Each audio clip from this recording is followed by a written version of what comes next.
L'incontro è fissato per domattina alle 7:50 per prendere la littorina per Macomer alle 8:11, tentare in soli 15 minuti il passaggio dalla stazione vecchia a Ars a quella nuova RFI e ripartire per Cagliari per giungere a destinazione, se tutto andrà bene, non prima delle 11:25. Un autentico viaggio della speranza per coprire un tragitto che in auto si fa in poco più di un'ora e mezza e che domani sarà affrontato dai rappresentanti e sostenitori del Comitato Trenitalia del Nuorese per portare la propria voce direttamente a Villa Devoto, la sede della Presidenza della Regione.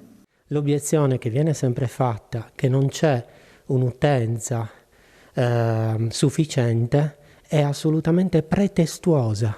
Lo ribadiamo, pretestuosa, perché noi non abbiamo in provincia di Nuoro un'offerta di servizio decente o comunque moderna, che renda possibile l'utilizzo del treno al posto dell'autovettura.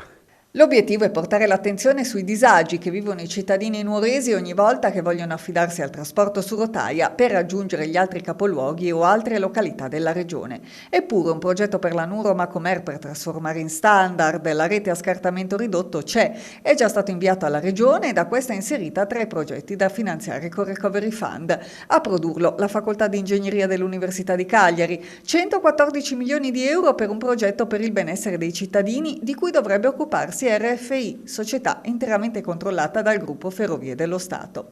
E se domani il presidente Solinas non riceverà il comitato, la risposta sarà un simbolico silenzio di 15 minuti sotto Villa Devoto.